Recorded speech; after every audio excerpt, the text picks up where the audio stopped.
Саламатсыздарбы, кутмандуу күнүңүздөр менен урматтуу телекөрүүчүлөр. Бүгүн биз сиздер менен Кыргызстан үчүн тарыхый мааниси бар окуяга бирге күбө болуш үчүн түз эфирде жолугушуп отурабыз. Аз убакыттан кийин Кыргызстан Евразия экономикалык биримдигинин толук укуктуу мүчөсү болуп калганы турат.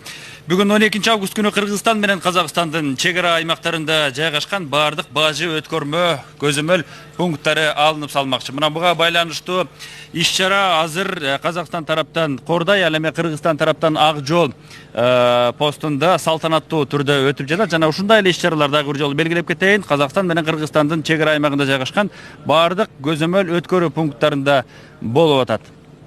Кайырлы күн, кымбаттуу телекөрөрмөн кауым. Бүгүн 12 тамыз эки эл үчүн маңызды да тарихий күн, себеби эки элдин арасындагы чек арада кедендик бакылоо пункттери алынып тасталат. Бул дегенimiz не? Бул дегенimiz эгерде осыган дейин чек арадан өтөтүн товарларга шектөө коюлган болсо, азыр эч кандай шектөө коюлмайт.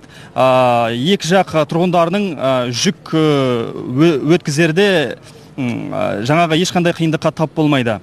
Ал қазір біз Қырғыз жағындағы Ак жол бекеті мен Қазақстан жағындағы Кордай бекетінің арасындағы буферлік аймақта тұрмыз. Бізбен бірге осында Қазақстан Республикасы премьер-министрінің бірінші орынбасары Бақытжан Сағынтаев және Қырғыз Республикасының премьер-министрі Темир Сариев қатысып отыр. Экраннан алсамаңыздар. Добрый день, уважаемые телезрители. Мы ведем прямую трансляцию с кыргызско-казахской границы, с контрольно-пропускного пункта Акжол. Сейчас здесь со мной работают мои коллеги Алмаз Касымалиев, а также коллега из Казахстана Ламбриан Тапузидис. Сегодня, 12 августа, произойдет историческое событие. Кыргызстан станет полноправным членом Евразийского экономического союза. Сегодня на всей кыргызско-казахской границе, на всех контрольно-пропускных пунктах будет отменен таможенный контроль. За всем происходящим телезрители смогут наблюдать в прямом эфире общественного Первого канала, а также телеканала 24 КЗ. Бүгүнкү салтанатыбыз эки мамлекеттин башчыларынын катышуусунда өтүп жатат. Кыргыз Республикасынын президенти Алмазбек Атамбаев жана Казакстан Республикасынын президенти Нурсултан Назарбаев учурда Чолпон Ата шаарындагы Рух Ордо маданий борборунда болушууда. Алар телекөпүрө аркылуу бул окуяларга көз салып катышмакчы. Ал эми бул биз түз эфирде алып барып жаткан жерде болсо Кыргызстандын премьер-министри Темир Сариев менен Казакстандын премьер-министринин биринчи орунбасары Бакытжан Сагынтаевтар тараптар даяр экендигин билдирген соң, мамлекет башчылары берген буйрукка ылайык эки тараптан тең бажы көзөмөл тосмолору ачылмакчы. Дәл қазір екі мемлекет басшылары Қырғызстан елінде Чолпон Ата қаласында үш орды мәдени орталығында кездесіп жатыр. Барлық келіссөздер аяқталып болғаннан кейін екі мемлекет басшылары келісімге қол қоятын болады. Ал әзірше біз барлық жағдайларды күтудеміз. Айта кетерлігі, тікелей эфир Казсат-2 спутниктік желі арқылы Қазақстан ұлттық арнасы және хабар телеарналар камераларының көмегімен жүзеге асырылып отыр. Бізбен бірге болыңыздар.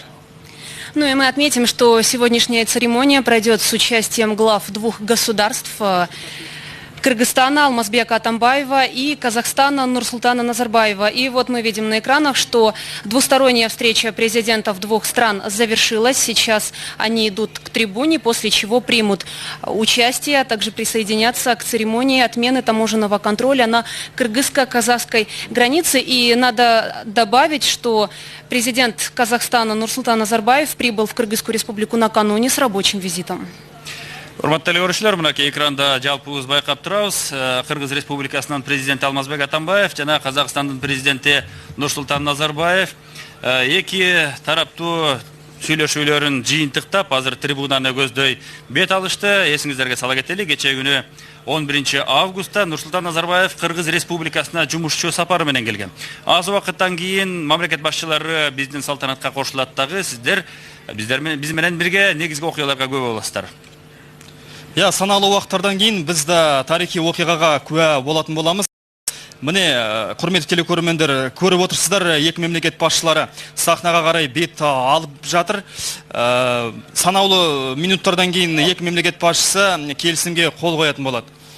Яғни екі мемлекеттің арасындағы сауда айналымы ұлғаятын болады, алыс-беріс, барыс-келіс көбейетін болады.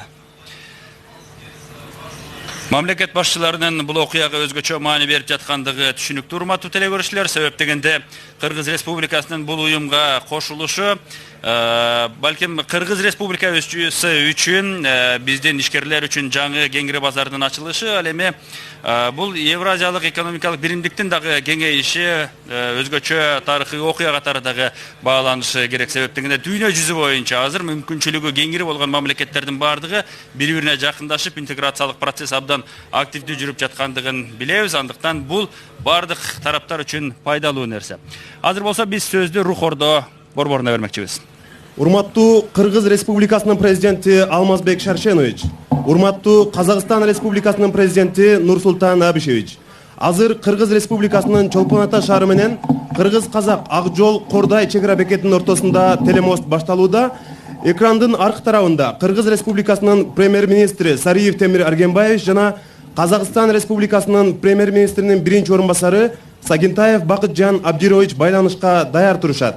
Уруксат берсеңиздер, азыркы сөздү Кыргыз Республикасынын премьер-министри Сариев Темир Аргенбаевичке жана Казакстан Республикасынын премьер-министринин биринчи орун басары Сагинтаев Бакытжан Абдировичке берсек. Уруксат.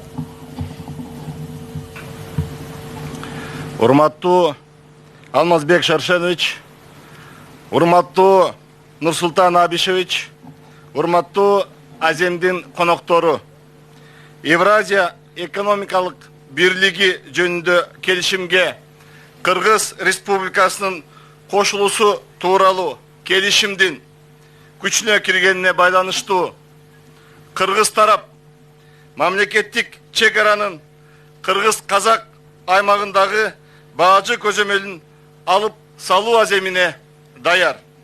Мамлекеттик чегаранын Кыргыз-Казак аймагында баажы көзөмөлүн алып салуу жол жобосуна киришүүгө уруксат бериңиздер. Аса мартебели елбасы құрметті Алмазбек Шаршенұлы. Кыргыз Республикасының Евразиялық экономикалық одаққа келісім шарға қосылу туралы шарттың күшіне енуіне байланысты мемлекеттік шекараның Қазақстан-Қырғыз учаскесіндегі барлық 8 өткізу пункттары кедендік бақылауды тоқтатуға дайын. Кедендік шекараны ашуға рұқсат етіңіздер. Рұқсат. Бажы көзөмөлү алынсын.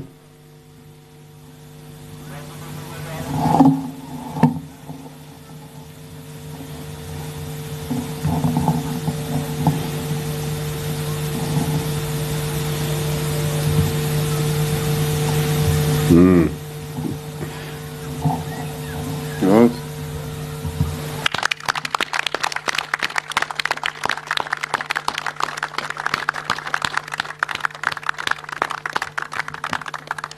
Урматтуу Алмазбек Шаршенович, урматтуу Нурсултан Абишевич. Кетпейдер. Кетті.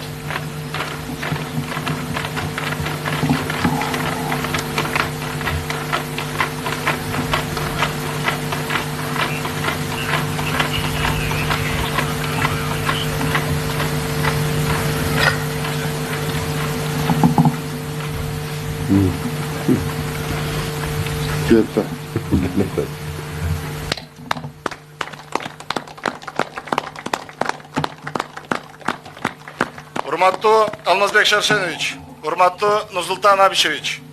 Мамлекеттик чегаранын Кыргыз-Казак аймагындагы баажы көзөмөлүн алып салуу аземи ушуну менен аяктады. Кыргыз Республикасынын баажы органы мамлекеттик чегаранын Кыргыз-Казак аймагынан чыгарылды. Жана Кыргыз Республикасынын мамлекеттик чегара кызматы өзүнүн милдеттерин аткарууга киришти. Құрметті мемлекет басшыларды, сіздердің тапсырмаларыңызға сәйкес Қазақстанның кеден қызметкерлері шекарадан алынып, ғимараттар мен кедендік техникалары Қазақстанның мемлекеттік шекара қызметінің қарамағына өтті. Рахмат.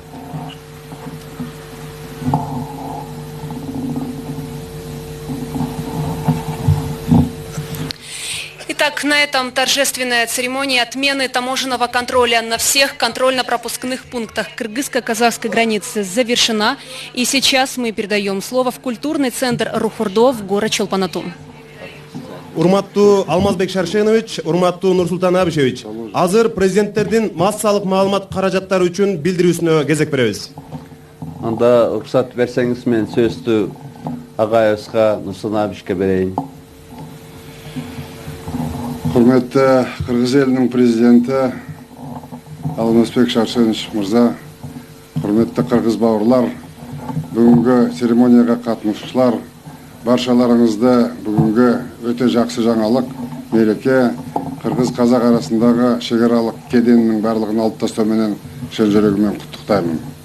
Бірнеше жылдан бері қарай Қырғыз елі осы біздің Евразиялық одаққа кіру үшін үлкен шаралар жасады. Қазақстан әр уақытта да қолдап отырды, көмектесіп отырды барлық жағынан.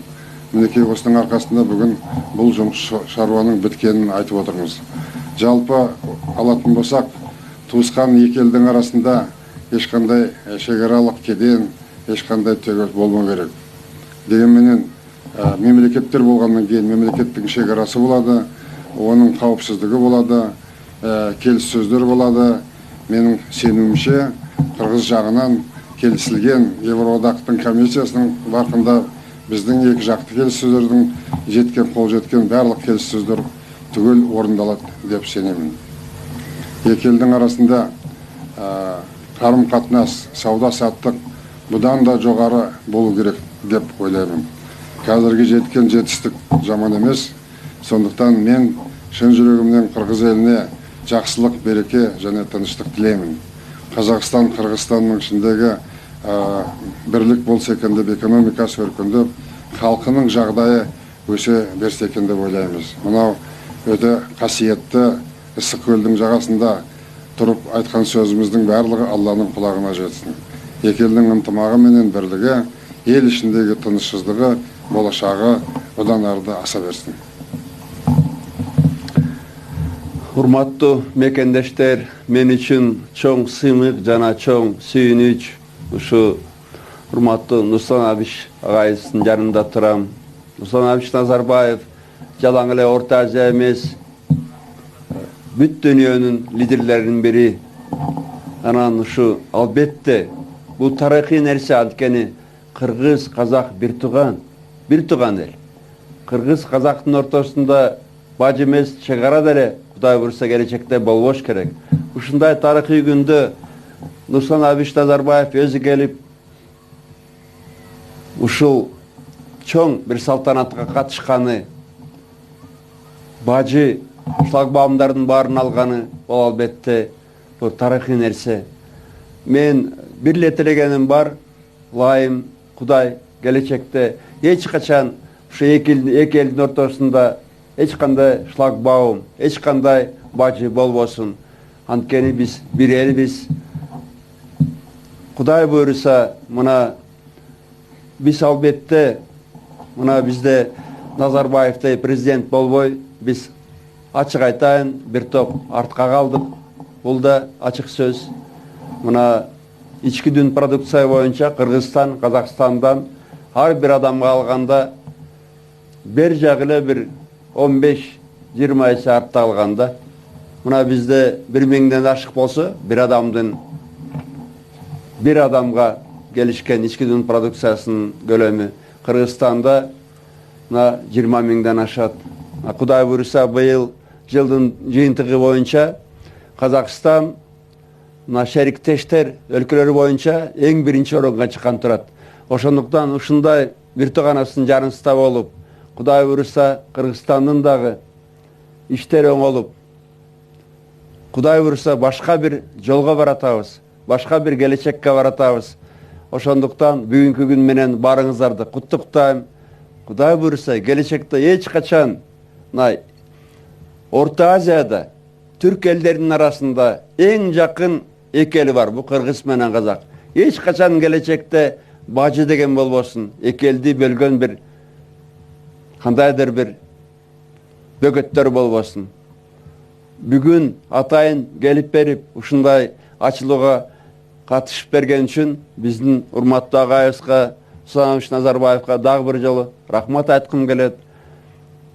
Ак жол. Мен да сүйүнгөнүм ушу мына могу бекеттин аты Ак жол да. Эки элибизге ак жол. Ак жол. Кудай колдосун.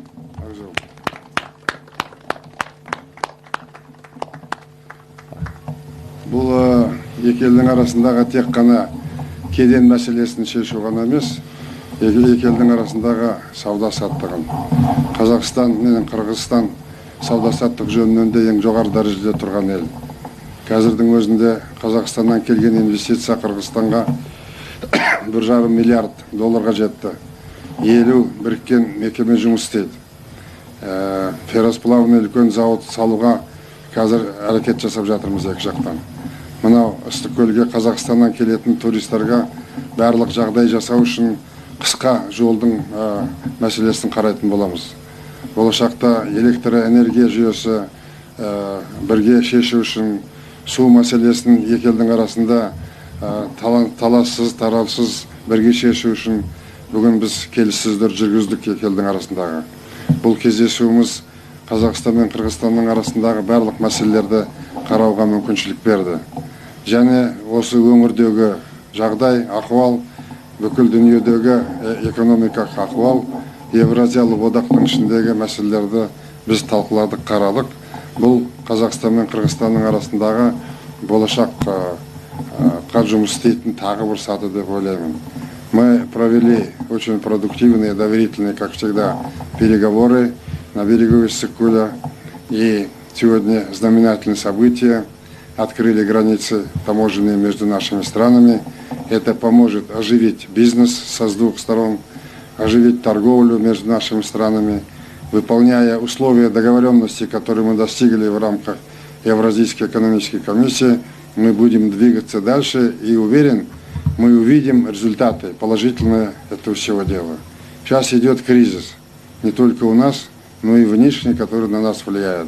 Конечно, это ухудшает показатели торговли, но это мы знали, что будут такие обстоятельства экстремальные. Но в далекой перспективе этот союз и вот эти вот вопросы, которые мы решаем, приведут к улучшению благосостояния наших народов. Поэтому я хочу, пользуясь случаем, пожелать народу Кыргызстана благополучия, успехов и счастья. Кыргыз туғандарға біз әр уақытта жақсылық, бақ берекет тілейміз. Мынау Ыстықкөлдің жағасында тұрып айтатыным, Қазақстаннан келетін, осы көлдің жағасына демалатын ағайындарға сіздер барлық жағдайды жасап, қонақжайлық көрсетіңіздер. Сонда қазақтар көбірек келетін болады. Бұл Ыстықкөлге де жақсы, елдің экономикасына жақсы, туризм күшейетін болады. Бүгінгі күннің өзі жарқырап, мінекей, көлдің ар жағындағы таулар да көрініп тұр. Мына шағындағы таулар да көрініп тұр. Алмазбек Шаршенович айтып отыр, бұл біздің кездесуімізге байланысты жоғарыдан бізді қолдап тұрған. Сіздің келішіңізге. Солай бізді әр уақытта Алла қолдай берсін. Аман сау болайық. Я хотел бы только одно добавить к словам уважаемого Санабича. Для Иссык-Куля сегодня знаменательное событие для жителей Иссык-Кульской области. Сегодня Санабич поддержал вот этот проект, идею о том, чтобы была построена короткая дорога. Сегодня из Алматы на Иссык-Куль дорога 480 километров. А Бог даст, за год, за два, я думаю, будет построена дорога 240 километров. Это в 2 раза короче. Агай, мына сиз келгенче магашин байтас içinde күнүгө жамгыр, жан, булут болуп атканда сиз кече келдиңиз, кечеден бери мына күн ашылып атат. Бул да бир чынлы сиз айткандай Кудайдын колдогону, сиздерге чоң рахмат. Биздин бир тууган казак элине дайыма жакшылык болсун. Кудай дайыма колдоп турсун. Рахмат сиздерге. Урматтуу президенттер, ушуну менен бүгүнкү иш-чарабыз аяктады. Жашасын кыргыз-казак төөлүк достук мамиле.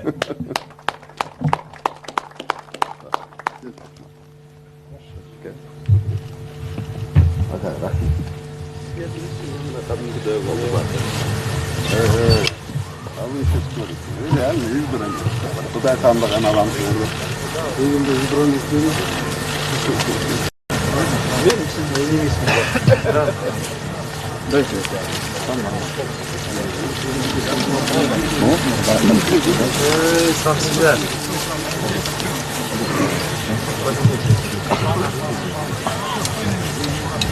А так, как идет? Ну, вот через него. Ты поведешь, да? Да.